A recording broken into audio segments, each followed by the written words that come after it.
बिस्मिल्लाहिर्रहमानिर्रहीम। Dear students, आज हमारा लेक्चर है एक्सरसाइज 7.2 और उसके बेटे क्वेश्चन नंबर 7। क्वेश्चन नंबर 7, 8 और 9 ये बेटे तीनों क्वेश्चंस एक जैसे क्वेश्चंस आपके पास। इसमें सेम इक्वेशन की जो बेटा आपके पास स्ट्रेट लाइन की जो इक्वेशंस होती हैं उनमें से आपके पास एक इक्वेशन है पॉइंट स्लोप फॉर्म, वो बेटे इसमें यूज़ होगी। लेकिन इससे पहले कि हम क्वेश्चन नंबर 7, 8 या 9 करें, उससे पहले बेटे मैं आपको ये कुछ बातें बताना चाहता हूँ आप लोगों को। ये देखें क्वेश्चन नंबर 7, 8 में पैरेलल और परपेंडिकुलर लाइन का बेटे कंसेप्ट दिया गया है वहाँ पे। ये देखें बेटे, पैरेलल लाइंस अगर कहता है कि दो लाइंस आपके पास पैरेलल हों, पहली लाइन बेटे उसको हम कह लेते हैं L1 और दूसरी को L2, और लाइन L1 का बेटे स्लोप है आपके पास M1 और लाइन 2 का स्लोप आपके पास क्या है M2। अगर तो दोनों लाइंस बेटे आपस में क्या है पैरेलल, पैरेलल के केस में बेटे दोनों लाइंस की जो स्लोप है वो आपस में क्या होती है इक्वल।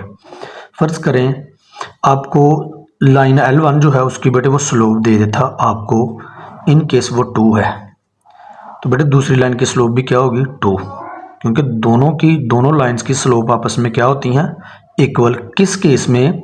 जब आपके पास दोनों लाइंस बेटे क्या हों पैरेलल, तो स्लोप दोनों की क्या होती है इक्वल। ये बेटे आपने याद रखना। अगर पहली लाइन की स्लोप 3 है तो दूसरे की बेटी 3 होगी। अगर पहली लाइन की स्लोप 4/3 है तो दूसरे की भी क्या होगी 4/3। इनके पैरेलल के केस में स्लोप्स क्या होती हैं इक्वल। और दूसरा बेटा परपेंडिकुलर का केस है कि अगर दोनों लाइंस एक दूसरे के क्या हों परपेंडिकुलर, तो फिर आपके पास क्या है कि दोनों लाइंस का जो स्लोप है, लाइन L1 का स्लोप M1 है, लाइन L2 का स्लोप क्या है M2। अगर दोनों लाइंस एक दूसरे के ऊपर परपेंडिकुलर हों तो बेटे आप लोगों ने दोनों, आपके पास क्या होता है दोनों लाइंस की जो स्लोप का प्रोडक्ट है वो बेटे -1 के इक्वल होता है। ठीक है। अगर फर्ज करें आपके पास लाइन 1 जो है उसकी स्लोप गिवन है वो है 2/3, इधर बेटे पुट करें M1 की वैल्यू 2/3। अब यानी कि सेकेंड लाइन की स्लोप आप कैसे फाइंड आउट करेंगे? पहली लाइन की जो स्लोप है वो ये जो रिलेशन है आपके पास इसमें बेटे पुट करने के बाद आप हासिल करेंगे 2/3। इसको बेटे जब दूसरी तरफ शिफ्ट करेंगे तो क्या होगा, ये चेंज हो जाएगी 3/2 हो जाएगा। इसको बेटे मल्टीप्लाई करें तो आंसर आ जाएगा -3/2। यानी कि परपेंडिकुलर के केस में दोनों लाइंस की स्लोप का बेटे प्रोडक्ट क्या होता है -1 के इक्वल। अगर दोनों लाइंस में से किसी एक लाइन की स्लोप आपको गिवन हो तो दूसरी लाइन की स्लोप बेटे हम इस रिलेशन की मदद से क्या कर लेते हैं फाइंड आउट। एक तो ये है, फिर सेकंड देखें, दोनों लाइंस क्या है आपस में परपेंडिकुलर, तो उन दोनों लाइंस की स्लोप्स का प्रोडक्ट बेटे किसके इक्वल होगा -1 के। फर्ज करें इस केस में लाइन 1 की स्लोप क्या है 2, लाइन 2 की बेटे हमने स्लोप फाइंड आउट करनी है। ये 2 क्या हो रहा है बेटे यहाँ पे मल्टीप्लाई, दूसरी तरफ शिफ्ट करेंगे तो क्या होगा डिवाइड। ये देखें दूसरी लाइन की आपके पास स्लोप आ गई। इसी तरह दोनों लाइंस आपके पास क्या है परपेंडिकुलर, तो इट मींस उन दोनों लाइंस की जो स्लोप्स है, स्लोप्स का प्रोडक्ट किसके इक्वल होगा -1 के। इस केस में लाइन L1 जो उसकी स्लोप क्या है बेटे -5/4, यहाँ पुट कर लें। M2 हमें चाहिए, ये बेटे दूसरी तरफ शिफ्ट करेंगे तो ये चेंज हो जाएगी, यानी क्या हो जाएगा 4/5 माइनस माइनस प्लस, ये बेटे आ गया आपके पास 4/5। ये तीनों एग्जाम्पल्स आपके सामने रखने का क्या मकसद था, यहाँ पर आप लोगों को एक बात सिखानी है बेटे, वो डायरेक्ट आप लोगों ने करनी है। ये देखें, अगर तो दो लाइंस आपस में क्या हो परपेंडिकुलर, तो आपने बेटे क्या करना है कि अगर एक लाइन की स्लोप आपको गिवन हो तो दूसरी लाइन की स्लोप आप लोगों ने डायरेक्ट कैसे फाइंड आउट करनी है। जो भी स्लोप बेटे आपको गिवन होगी उसका रेसिप्रोकल ले लेना है, उसको चेंज कर देना है। ये बेटे बन जाएगी 3/2, साथ में आपने नेगेटिव साइन अप्लाई करना है।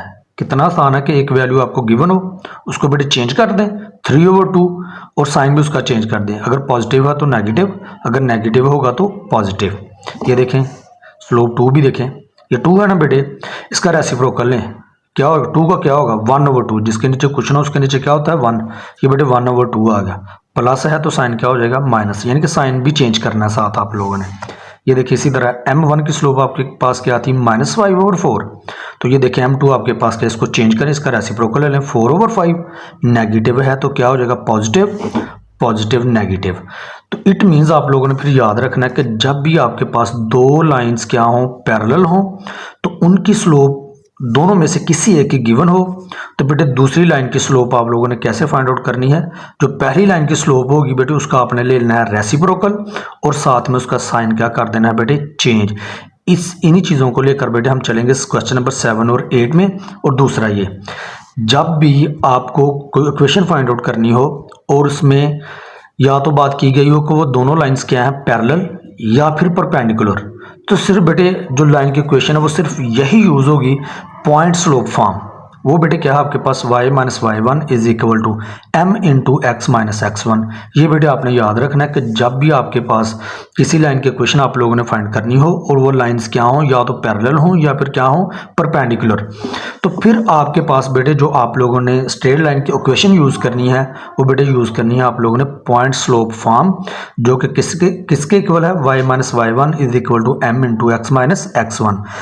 y1 और x1 इसमें क्या है बेटा आपके पास, ये पॉइंट आपके पास ये गिवन होगा और यहाँ पे m क्या है, स्लोप। इसका मतलब अगर आपको पॉइंट और स्लोप गिवन हो तो आप लोगों ने पॉइंट स्लोप फॉर्म जो है इक्वेशन वो यूज़ करनी है बेटे आप लोगों ने। चलिए बेटे question number 7।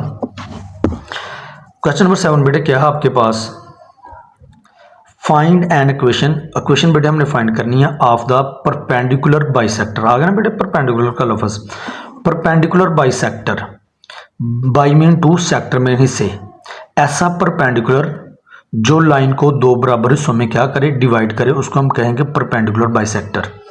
Joining the points A and B of the segment, कहता ये है कि आप लोगों ने इक्वेशन फाइंड करनी है एक ऐसी लाइन की जो क्या है, ये जो पॉइंट्स आपके पास गिवन है, इन पॉइंट्स को मिलाने से जो लाइन आपके पास आती है तो ये उसके ऊपर क्या है, परपेंडिकुलर बाइसेक्टर।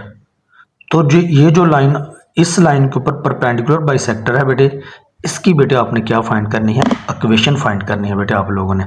हमें एक लाइन गिवन थी बेटे, ये दो पॉइंट्स गिवन थे ए और बी, इन दोनों को पॉइंट्स को मिलाने से ये एक लाइन हमारे पास आ गई। इसका जो ए पॉइंट था वो बेटे ये है और बी पॉइंट ये था, ये हमें गिवन था। उसके बाद बात हुई थी परपेंडिकुलर बाइसेक्टर की, ये कौन सा था कि ये जो इन पॉइंट्स को मिलाने से जो आपके पास लाइन सेगमेंट आती है उसके ऊपर क्या है, परपेंडिकुलर बाइसेक्टर, यानी कि वो परपेंडिकुलर भी हो और बाइसेक्टर भी हो, यानी कि उस लाइन को दो बराबर हिस्सों में क्या करता हो, डिवाइड भी करता हो। ये बेटे आपके पास डायग्राम आ गई इसकी। यहाँ पर बेटे देखें, let P Q be the perpendicular bisector of the line segment A B. Then अब ये बेटे देखें, यहाँ पर ये तो हमें मालूम है कि हमने पॉइंट स्लोप फॉर्म जो है वो यूज़ करनी है, यानी कि आपके पास पॉइंट भी होना चाहिए और स्लोप भी होनी चाहिए। इसलिए पॉइंट और स्लोप हम देखेंगे कैसे फाइंड आउट करनी है। ये देखिए बेटे, ये पॉइंट देखें, क्यों इसी लाइन की हमने इक्वेशन फाइंड आउट करनी है। तो ये एक पॉइंट है, ये ए बी लाइन का मिड पॉइंट नहीं है क्यू। अगर क्यू मिड पॉइंट है तो फिर कोऑर्डिनेट्स क्यू के बेटे क्या होंगे, मिड पॉइंट का फार्मूला यूज़ कर लें आप लोग। वो क्या है, x1 plus x2 over two, x1 plus x2 over two comma y1 plus y2 over two. ये बेटे मिड पॉइंट का फार्मूला है। ये बेटे आपके पास आ जाएंगे क्यू के कोऑर्डिनेट्स, क्योंकि Q A B line segment का क्या है, मिड पॉइंट। मिड पॉइंट का फार्मूला इस्तेमाल करते हुए बेटे हम क्यू जो है उसके क्या फाइंड आउट कर लेंगे, कोऑर्डिनेट्स। ये बेटे बन जाएगा 12 ओवर 6, 13 ओवर 2। ये बेटे कैंसिल हो रहा है, 2 1 ज़ा 2, 2 6 ज़ा 12, 6 आ गया बेटे आपके पास, और ये आ गया 13 ओवर 2। पॉइंट बेटे हमारे पास आ गया। ये देखें, ये आपके पास x1 है और ये क्या है, y1। ये देखें x1 और y1 पॉइंट्स हमें मिल गए। अब हमें स्लोप भी चाहिए। ये जो लाइन थी गिवन थी, ये जो लाइन हमें इन दो पॉइंट्स को मिलाने से जो लाइन आपके पास आती थी, तो अगर दो पॉइंट्स आपके पास गिवन हों तो उसके लिए हम स्लोप का जो रिलेशन बेटे यूज़ करते हैं वो आपके पास क्या, slope of given line A B, वो क्या होता है बेटे आपके पास, वो होता है y2 minus y1 over x2 minus x1। चूंकि ये जो एक ऐसी लाइन जिसके पॉइंट्स हमें गिवन हो, दो पॉइंट्स गिवन हो, उसकी स्लोप का जो बेटे रिलेशन है, जो फार्मूला है, वो हम प्रीवियस क्वेश्चंस में बार बार करते हैं, इसलिए मैंने डायरेक्ट यहाँ पे ना स्लोप का फार्मूला अप्लाई कर लिया है। कौन सा फार्मूला, अगर दो पॉइंट्स आपको गिवन हो फिर ये स्लोप, ये बेटे स्लोप का फार्मूला हम यूज़ करते हैं। कौन सा, y2 माइनस y1। ये बेटे आपके पास है x1 और y1, और ये आपके पास x2 और y2। चलें बेटे, रिलेशन क्या था आपके पास स्लोप का, y2 minus y1 over x2 minus x1 9 minus 3। ठीक हो गया बेटे। ये बेटे आपके पास आ गया 8 माइनस 5 3, 9 माइनस 3 6। ये बेटे कैंसिल हो रहा है, 3 1 ज़ार 3, 3 2 ज़ार 6। ये आपके पास आ गई स्लोप। लेकिन हमें स्लोप चाहिए इस लाइन की, जिस लाइन की हमने इक्वेशन फाइंड आउट करनी है पी क्यू की। ये लाइन बेटे गिवन लाइन के परपेंडिकुलर नहीं है। अगर तो ये परपेंडिकुलर है तो फिर स्लोप और रिक्वायर्ड लाइन क्या हो सकती है? मैंने क्या कहा था कि अगर परपेंडिकुलर हो दो लाइंस तो आपने उसका क्या लेना है बेटे, रेसिप्रोकल। 2/1 हो जाएगा, 1 नीचे नहीं लिखते। और साइन भी बेटे इसका क्या करना है, चेंज। ये आपको यहाँ पर परपेंडिकुलर के केस में ये आपको स्लोप्स के बारे में बताया था यहाँ पे डिटेल से। अगर एक लाइन की स्लोप गिवन हो, ओवरऑल लाइंस आपस में क्या हो, परपेंडिकुलर, तो दूसरी लाइन का स्लोप कैसे आएगा, इसको बेटे आपने चेंज कर देना है, इसका रेसिप्रोकल ले लेना। जो आपको स्लोप गिवन होगा 3/2, अगर वो पॉजिटिव है तो नेगेटिव हो जाएगा, अगर नेगेटिव है तो क्या हो जाएगा, पॉजिटिव, यानी साइन भी चेंज करना उसका। तो अब यहाँ पे चूंकि गिवन लाइन की जो स्लोप थी वो हमें मिल गई 1/2, तो रिक्वायर्ड लाइन की स्लोप पी क्यू, इसी लाइन की हमने तो बेटे इक्वेशन फाइंड आउट करनी थी पी क्यू की। चूंकि ये इसके ऊपर परपेंडिकुलर है तो फिर डायरेक्ट स्लोप आपके पास क्या आएगी, मैंने कहा था इसका रेसिप्रोकल ले लें और साइन चेंज कर दें। तो ये बेटे आपके पास स्लोप आ गई, स्लोप भी आ गई, और ये देखिए क्यू पॉइंट भी आपके पास आ गया। ये बेटे आपके पास है x1 और ये क्या है y1।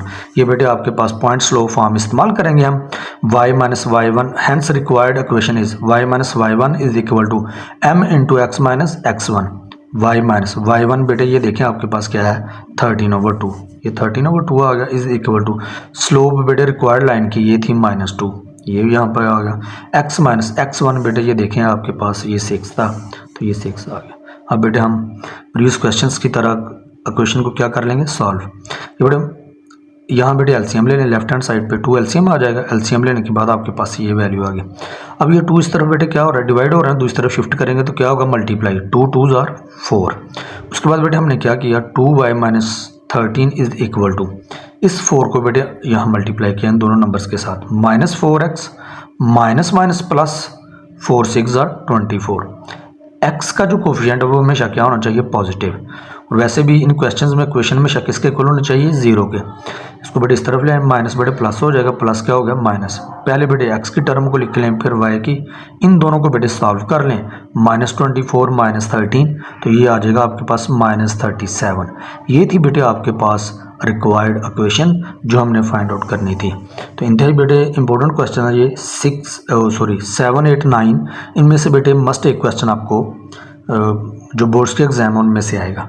तो इन क्वेश्चंस को अच्छे से देखना है बेटे। ये था बेटे आज आप लोगों का लेक्चर, एक्सरसाइज 7.2 क्वेश्चन नंबर 7।